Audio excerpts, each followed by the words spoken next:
Fala galera, aqui é o Rio e hoje eu quero te ensinar como que você faz para ir bem na prova de linguagens do Enem. Então, para você conseguir ali seus 30, 40 acertos nessa prova de linguagens. Se você não assistiu ainda primeiro o meu vídeo de humanas, eu recomendo que você assista, porque lá eu já te explico como fazer esse tipo de prova. Então, eu imagino, né, se você está vendo esse vídeo, que você tenha dificuldade na prova de linguagens. Ela realmente é bem chata de você fazer ela. Ela não tem conteúdos praticamente, ela é bem interpretativa e ela é uma matéria só, né, que é linguagens. Só que são 45 questões, é uma prova pesada, cheia de texto e você precisa sim saber dos esquemas para fazer e você precisa saber de alguns conteúdos de linguagens. É isso que eu quero te passar hoje. O que você precisa saber para fazer essa prova, certo? Não adianta ficar fazendo prova, ficar estudando gramática, literatura. Tem gente que estuda artes, tem gente que estuda educação física para fazer essa prova, não faz sentido. Eu vou te explicar o que cai aqui. Vamos lá, então, antes de falar disso daqui, só vou explicar um negócio, né? Eu ia postar um vídeo falando sobre as referências, o repertório, desculpa, que você pode usar no Enem, na prova de redação. Eu tô meio brisado aqui porque tem muita coisa aqui acontecendo. Então, eu não consegui, cara, finalizar essa apostila. Tem acontecido várias coisas esses dias. Uma das coisas se eu for ver aqui, a minha mão tá toda ferrada, toda arranhada, porque eu tive um problema aqui com os gatos, que uma castrou e elas brigaram. Então, cara, eu tô realmente muito cheio da cabeça, não tô com cabeça para fazer nada, mas eu vou tentar ajudar vocês o máximo que eu conseguir. E eu fiz esse arquivo mesmo assim, eu fiz um resumão aqui de linguagens para vocês, tá bom? Então, vamos lá. Gêneros textuais. O que são gêneros textuais? Basicamente, é o gênero, o estilo de texto que um autor fez a obra dele, beleza? Ou não é obra, só um estilo de texto que você está escrevendo. Então isso aqui pode cair no Enem, pode cair para você diferenciar, para você dizer qual que é o gênero que foi utilizado no texto que ele apresentou. Você tem que saber disso. Então quais são os tipos? Primeiro tipo, e calma aí, tá rolando uma chamada aqui, eu vou ver o que é. Vixe, quem que tá ligando aqui? Felipe? Deixa eu entrar. Alô? Fala, Rio, beleza, meu amigo? Você tá bom? Mano, tudo bem? Bom demais, e aí? E aí, cara? Cara, tava no meio de uma gravação aqui, aí eu vi sua chamada, pode falar, mano. Uai, bicho, o recado aqui é o seguinte, cara, o curso de revisão, a gente tá pra fechar aí na terça ou na quarta, entrou gente demais. Terça, quarta, semana que vem? Tá animal, velho. Como é que é? Terça, quarta, semana que vem? Que dia que cai? Acho que vai dar o quê? Dia 6, 7 ou 8? 7 e 8, né? Então, o pessoal consegue usar aquele link lá, né, que você me mandou. Consegue usar, a galera consegue acessar de graça. Eu tenho certeza, bicho, que a molecada que assistir ali vai encontrar várias questões parecidas ou iguais lá no Enem. Ah, beleza. Você quer falar alguma coisa aí pro pessoal? Eu vou botar aqui no vídeo que eu tô fazendo essa semana aqui. Se você quiser explicar rapidamente aí pra galera, porque o pessoal vai ver o cara que criou o negócio, né, falando. Maneiro.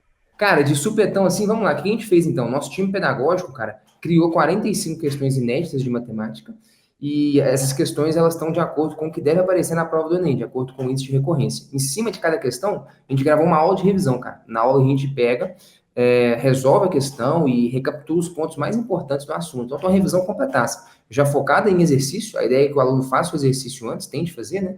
E assista a aula, não só para ver a resolução, mas para também entender quais são os tópicos mais importantes daquele conteúdo e alguns raciocínios relevantes. Então tá super prático, são 45 de matemática, 15 de física, bem direto ao ponto. Acho que vai ser uma revisão, assim, bem legal. A galera que tá lá dentro tá curtindo demais, a galera tá elogiando muito. Então acho que vai ser um material muito rico pra galera aí. Beleza, então aí galera, vocês vão ver esse vídeo aqui, ao vivo ali, ao vivo não, né, ao vivo gravado, no vídeo dessa semana. Participem lá da revisão lá do Felipe. Né? E aproveitem, que é só até terça e quarta-feira aí de graça pra vocês, pra fazer essa prova do dia 2 do Enem. Show. Beleza? É isso aí. Tamo junto. Tamo junto, mano. Vou voltar lá na gravação. Valeu. Valeu, tamo junto. Mano, é isso então, né? Pegaram o recado aí do Felipe, vamos voltar pra nossa aula. Aproveitem lá a aula de revisão dele, porque, mano, o cara é bom de física, o cara é bom de matemática e tá tudo de graça, não tem porque você não assistir, não aproveitar essa oportunidade. O link vai estar aqui na descrição, tá bom? Pra vocês entrarem lá. Olha só. Gênero narrativo, o que é? Quando tem personagens agindo no espaço e tempo. Então, o personagem vai, ele conversa com as pessoas, ele acontece coisa, ele anda para um lugar ou para o outro, o narrador ele vai explicar o lugar onde é que ele está entrando, onde é que ele está indo. Então, tudo isso compõe o gênero narrativo. Então ele está narrando o que está acontecendo com um personagem, tá? Então romance, novela, crônica, conto, até biografia, né? Quando você está narrando alguma coisa na biografia, é isso que vai ser. Gênero narrativo. Gênero descritivo já é o que está escrito. Basicamente é você descrever ou relatar alguma coisa que foi percebido pelo emissor, aquela pessoa que está escrevendo. Emissor é quem está escrevendo a mensagem, tá? Então, por exemplo, diário. Né? Você está escrevendo no diário, mas você não está escrevendo assim. O Kyo acordou naquele dia às 8 horas e foi para a padaria. Eu não estou escrevendo dessa forma. Ou seja, que o meu personagem está no tempo e espaço. Eu estou relatando uma coisa que aconteceu de acordo com a minha percepção. Então eu vou escrever: hoje eu acordei e fui para a padaria e lá eu encontrei tal pessoa, eu comprei 4 pães. Então eu estou descrevendo o que está acontecendo, né? Então diário, relato, notícia, lista de compras, cardápio, anúncio, são coisas que, cara, dependem da minha percepção sensorial, do meu, né? Eu como locutor, tá? Então gênero narrativo primeiro, descritivo agora a gente falou, a gente vai para o argumentativo. Então argumentativo, como o nome diz, é argumentar, você expor uma ideia, um ponto de vista e você defender ele. Então a redação do Enem é um gênero argumentativo. Então, ó, editorial, jornalístico, resenha, artigo de opinião, ensaio, monografia. Gênero de texto expositivo é o quê? Você expor uma ideia, mas não para você defender uma opinião, é para você expor aquela ideia por si só, sem defender a opinião. Você está falando, ó, isso daqui é isso, ponto final. Então você vai definir, por exemplo, conceitos, né? O que vai ter? Seminário ou palestra. Tem muitos seminários e palestras que a pessoa vai argumentar, vai querer te convencer de alguma coisa. Mas muitos de seminários e palestras geralmente vão lá para expor uma ideia, certo? Um conceito, alguma coisa fixa ali, que existe, que tem um estudo por trás, né? Então, enciclopédia, dicionário, trabalho acadêmico, tudo isso é um texto expositivo. Olha só, dica, você não precisa decorar esses nomes, mas ao estudar isso daqui, você consegue distinguir qual que é qual, e é isso que você vai ter que fazer numa questão de linguagens. Ele vai perguntar, olha, dado esse texto, qual que é a opção? Então, nas opções você vai ver, tem narrativo, tem descritivo, então pelo nome eu já sei o que é. Narrativo tem um narrador, né? Então vai ser romance. Descritivo está descrevendo alguma coisa, está relatando. Argumentativo está argumentando. Não é muito difícil, né? E o último é o texto injuntivo, que é o instrucional. Isso daqui você tem que decorar, tem que lembrar, porque injuntivo não está no nosso vocabulário comum, né? Então o que é um texto injuntivo? Ele dá ordem e instruções. Então, você vai usar imperativo, por exemplo. Faça, abra, corte, preste atenção. Preste atenção é imperativo? Não, acho que não. Exemplos. Receitas. Não, preste atenção receitas. Manual de instruções. Regulamento. Então, quando tem alguém lá te dando ordens bem definidas, é um texto injuntivo, que é o instrucional. Geralmente vai estar falando como injuntivo e não instrucional, tá bom? E é só isso de gêneros textuais que mais cai. Diferenciar romance, novela, crônica, cara, eu não acredito que vá cair esse tipo de coisa, né? Porque, cara, realmente é um negócio muito específico. Funções de linguagem. O que é? É você entender qual que é a função da linguagem utilizada. Existe um estudo que algum cara fez, eu sou totalmente contra isso daqui. Eu não gosto dessa abordagem, eu acho super besteira, porque não é uma coisa que você vai utilizar. Tipo assim, você pode decidir, hoje eu quero escrever um livro, então esse livro vai ser como? Vai ser uma narrativa, certo? Vai ser um romance. Então isso você define para você conseguir escrever o formato que você quer. Você não vai escrever um diário, você está escrevendo uma narrativa. Então isso daqui é interessante, isso daqui é legal você saber que existem esses tipos e qual a diferença deles. Para você ter recursos de como escrever. Agora, funções de linguagem, eu não acho que você utilize isso daqui, eu acho que só acontece, sabe? E alguém foi lá e classificou e falou, olha, estudem, porque vai cair numa prova. Besteira. Enfim, tem 6 elementos de uma mensagem. O emissor é aquele que escreve a mensagem. O receptor é aquele que recebe a mensagem. E aqui a gente tem que entender o seguinte, não necessariamente você como leitor é o receptor, tá? Às vezes a mensagem pode estar dentro de um texto, onde você está lá, um João no texto, escreveu uma mensagem para Maria que está também no texto. Então, entende? está acontecendo ali em outro plano isso daqui. Você tem que conseguir determinar isso. Então tem o emissor, tem o receptor. A mensagem em si não é o texto, não é estranho você pensar nisso, mas a mensagem não é o texto, mas sim a forma como é passada a mensagem. O canal é o canal de transmissão, onde está sendo passada a mensagem. O código é a própria linguagem. Os recursos linguísticos é o código. O contexto é a informação em si, beleza? Então não confundir contexto com mensagem aqui. Cada um deles vai dar origem a uma função de linguagem. A primeira função é a referencial ou denotativa. O que é essa referencial denotativa? Ela tem o objetivo de informar outra pessoa e ela está escrita em terceira pessoa. Então, por informar, você não vai falar eu acredito que para escrever você tenha que fazer isso. Você não vai escrever assim, você vai escrever o quê? Na terceira pessoa.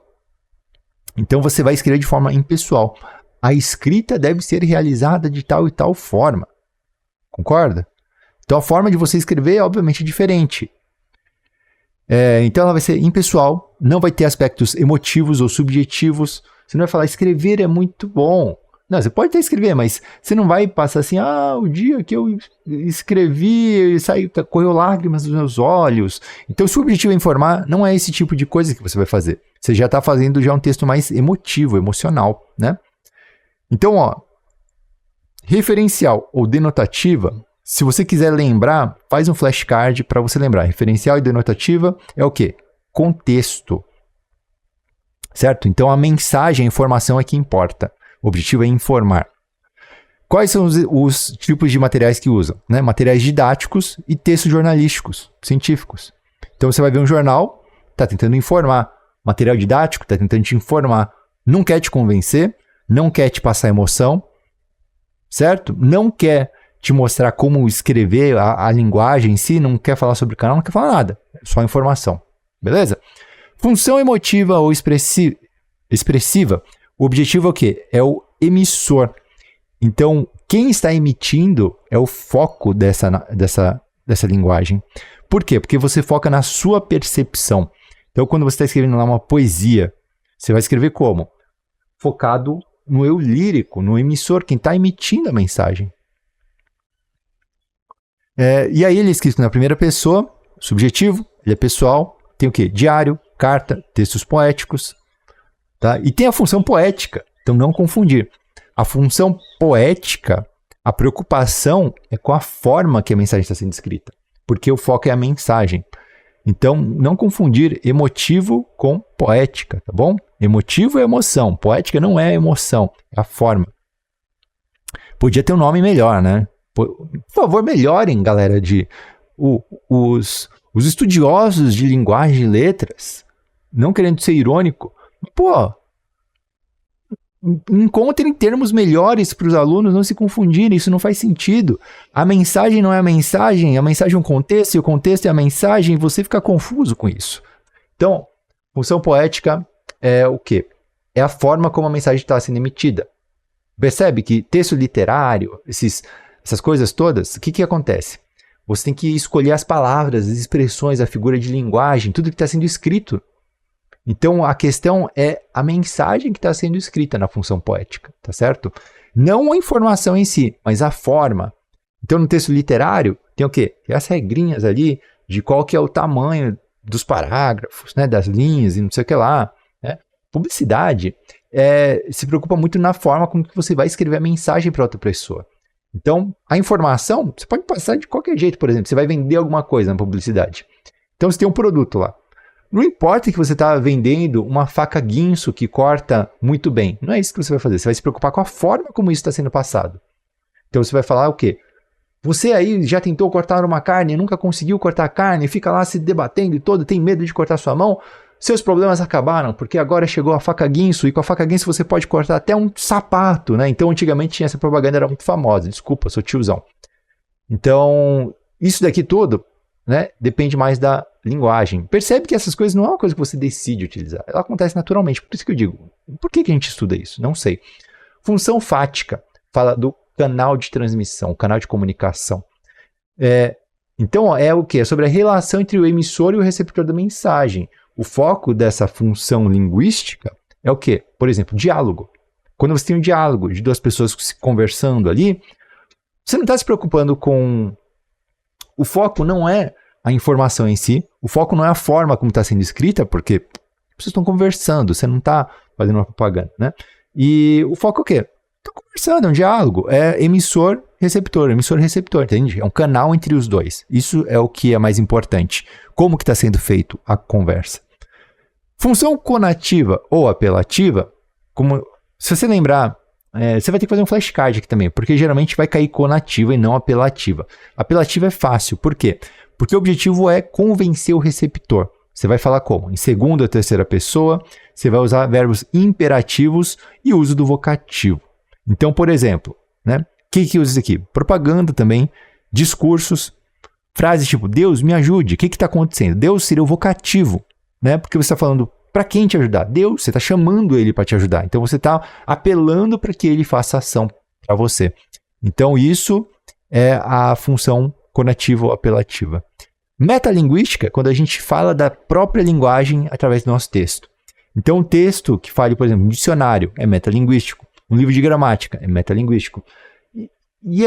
Chega a ser idiota falar sobre isso. Eu não sei. Talvez eu seja um ignorante. Se você for de letra, você entender realmente o motivo disso, me explica. Para mim, é besteira. Putz, tem muita coisa mais importante, né? Tipo, que vai ajudar o leitor, o escritor ou leitor a escrever melhor. A gente tem que ficar lembrando de funções de linguagem que você escolhe. Você vai escrever um texto e você não pensa, eu vou ser apelativo agora ou vou ser metalinguístico? Você não consegue nem ser metalinguístico no seu texto. Você vai escrever um romance. Seu romance vai ser metalinguístico? Não vai, de jeito nenhum. Seu romance só tem como ser uma outra coisa, entende? Enfim, desculpa, eu tô revoltado, eu tô fora de mim mesmo. Figuras de linguagem. Tô falando. Linguagem que ultrapassa o sentido literal. Tá? Então, são figuras, certo? Já lembra daquele negócio, né? Que a figura representa mais de 1000 palavras, né? Vale mais do que 1000 palavras. Então, a figura de linguagem é fazer uma linguagem ter vários sentidos diferentes. Tipo por comparação, os mais famosos aqui que eu separei para você. Então, metáfora. O que é metáfora? Você falar que comparando, só que alterando o significado de uma coisa. Tipo, amor é uma chama que arde, sem se ver. Então, aqui a gente está fazendo uma metáfora, porque o amor ele é uma chama. A chama não é o amor. A gente sabe disso, nem o amor é uma chama. Mas aqui a gente está comparando o significado dos dois. Percebe? A gente não está falando amor é como uma chama. Porque aí é diferente. Não, estou falando que é uma chama. Beleza? Então quando você fala que as coisas são, é uma metáfora. Metonímia é quando a gente substitui um elemento por outro relacionado. Por exemplo, ao invés de falar assim, eu fui à padaria, você vai falar, eu fui lá no padeiro comprar pão. Sabe? Fui lá no borracheiro. Borracheiro tá certo, né? Fui lá no borracheiro. Ao invés de falar, fui à borracharia, entende? Então você vai substituir um elemento que é relacionado ao outro. Não é a palavra correta, mas ela representa aquilo. Hipérbole, é exagero. Eu tava morrendo de medo. Você não tava morrendo de medo, você não morreu. Você tava com muito medo. Mas você exagera, então você coloca lá, morrendo de medo. Eufemismo, hipérbole, lembra de hiper, né? Nossa, exagero, hiper. Metáfora, é o que a gente conhece já, é tranquilo. Eufemismo, suavização da expressão. Desculpa falar isso, mas eu lembro para eu memorizar isso aqui, eu lembro de feminismo. Tipo, feminino, né? Então, suave, delicado e tal. Não generalizando, tá? É só uma forma de memorizar, tá? Não é certo, estou falando só que é um truque. Então, suavização da expressão. Falou assim, foi apenas um susto, relaxa. O cara bateu o carro a 200 por hora, saiu quase morreu ali e saiu com um arranhão e fala, putz, foi só um susto. Não foi só um susto, cara, você quase morreu e tal. Então você está suavizando a situação, é um eufemismo. Ironia é quando a gente fala que uma coisa representa o oposto dela. Então você fala assim, caramba, vocês são inteligentes pra caramba, vocês estão no meu vídeo aqui, né? Há 2 dias pro Enem aprendendo linguagem, vocês estão de parabéns, vocês são muito organizados, muito disciplinados, certo? Isso é ironia, tá? E como eu tô fazendo nesse vídeo, a ironia da ironia. Então, prosopopeia, o que é? Personificação de seres irracionais. Então você fala assim, meu computador está pedindo arrego. O computador não está pedindo nada, o computador não está fazendo essa ação. Porque pedir arrego é uma ação né, de um ser inteligente. Então você está personificando, fazendo como se um objeto se tornasse um ser vivo. Antítese é você expressar oposição. Falar assim, tipo, era feliz mesmo com aquela vida tão triste. Uma coisa em oposição a outra logo em seguida, para você ter essa disparidade no meio do seu texto. Tudo isso aqui você pode usar na redação também. Tá? Paradoxo. O que é? Contradição lógica com uma antítese. Então, por exemplo, ele sempre estava errado até mesmo quando estava certo. É paradoxal, né? Você está errado quando está certo. E aí? Como é que fecha? Não fecha o ciclo. O ciclo não fecha. A gente tem antítese, mas o ciclo não fecha, o ciclo lógico. Isso é um paradoxo. Tem tipos por sintaxe. O que é uma elipse? Não é geometria, né? É uma palavra ou expressão implícita. Então, por exemplo, se chegar depois das 3, a casa fechada, a mala na varanda e o táxi na porta. Você viu que cortou um monte de coisa? Não precisou escrever completamente. Cortou. Então usou elipse. Aqui é uma figura de linguagem. Pleonasmo é o famoso sobe lá em cima, desce lá embaixo. Então isso aqui é um vício que o pessoal usou, mas também é um recurso que você pode utilizar. Então, por exemplo, você poderia utilizar de forma intencional, subiu bem alto lá em cima. Você está dizendo o quê? Você está dando a sensação, a impressão de que a pessoa foi subindo, subindo, subindo e subiu muito alto, sabe? Subiu bem alto lá em cima. Então, faz sentido e o vício sobe lá em cima não faz. Né? Então, seria um pleonasmo errado. E também tem por som. Tem alguns recursos que usam o som das palavras para tornar o texto mais interessante. Por exemplo, aliteração.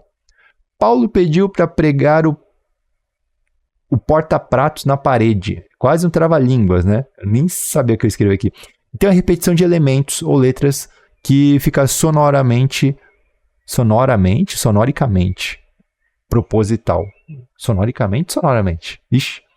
Onomatopeia, o que é? Você imitar o som de algo, né? Tipo falar au, au, ou bum, bateu na parede, bum. Escrever aqui no texto, né? Então vamos fazer o mais fácil. Bum. Bateu com a cabeça na parede. Pronto. Literatura. O que é de literatura? É bom você saber sobre os movimentos literários, né? Romantismo, parnasianismo, não sei o que lá. É legal. Eu recomendo que vocês estudem, porque é sobre o fluxo de como que o pensamento humano, a percepção do homem, como que ele se expressava, acontecia pelas eras. Conforme vai evoluindo a civilização, a gente vê que os períodos ali, as escolas literárias foram mudando também. Isso é muito interessante, muito legal. E cada uma vai meio que indo de oposição à outra. A gente tem tese, antítese, e a gente tem ali uma solução para eles, sempre. Na filosofia também isso acontece. É bem interessante você perceber isso na humanidade. Mas o que cai no Enem realmente, tá? Embora possa ser cobrado algumas coisas dessas, muito raro, que realmente cai porque não está na matriz de referência, é o quê? Você saber o que é coisas básicas da literatura. Tipo, o que é o eu lírico? É a voz que expressa as emoções e pensamentos em uma poesia, por exemplo. Não é o autor, é o eu lírico. Lirismo é quando o seu texto, né, ele é subjetivo, sentimental e tem o eu lírico. Outra coisa que cai bastante, mas você não precisa saber, nossa, tudo, é a Semana da Arte Moderna, de 1922. Então, nessa semana, o que aconteceu? Reuniu vários artistas que eram porra louca, tá ligado? Tipo assim, imagina todo mundo lá, era certinho naquela época, tudo certinho, evangélico e tal, querendo as coisas, né? Seguindo os padrões tradicional, e aí chegou os caras, mano, mostrando a bunda. Não, o que aconteceu é que, mano, eles fizeram vários tipos de arte diferentes. Tipo, textos que quebravam aqueles padrões de tamanhos, de forma, como que você deveria escrever, né? Poemas, poesias, tudo diferente. Esculturas, então tinha um monte de coisa que simplesmente rompia com a arte acadêmica tradicional. Então isso aí foi um bafafá do caramba, e depois eles foram entendendo melhor o que aconteceu. Isso foi influenciado pela vanguarda europeia. Então lá na Europa tinha o cubismo, dadaísmo, surrealismo, e aqui no Brasil não chegava nada disso, porque aqui tudo era clássico, né?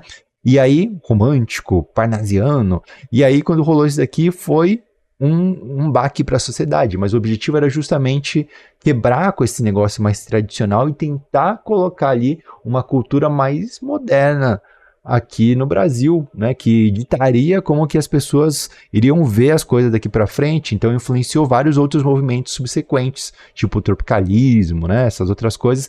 Então, sinceramente, eu não lembro de muita coisa sobre isso de cabeça, né? Faz muitos anos que eu já estudei isso. Mas é uma coisa que se você tiver uma ideia, você consegue acertar algumas questões. Você não precisa saber sobre os escritores, o que eles fizeram, qual que era o estilo deles. Não, você só tem que saber que, cara, foi uma coisa que foi impressionante na época, que quebrou com os padrões, que assustou muita gente, que gerou revolta, né? Então, isso daqui é uma coisa que pode cair, pode ser cobrada assim, ali em linguagens. E é isso, gente. Esse resumo, ele acaba aqui porque basicamente é isso que é mais cobrado em linguagens todos os anos. Eu fui coletando aqui esses pontos e eu percebi que se você souber isso, você consegue acertar a maioria das questões. O resto é tudo interpretação de texto, você lê tirinha, lê texto e sabe o que ele está falando. Tamo junto? Então assista um outro vídeo de humanas e, galera, tamo junto, um abraço e espero que vocês vão bem no Enem, né? Comenta aqui abaixo depois qual que é a nota que vocês tiraram em humanas, vai lá no Discord, conversa com a galera. Tamo junto, um abraço e até a próxima.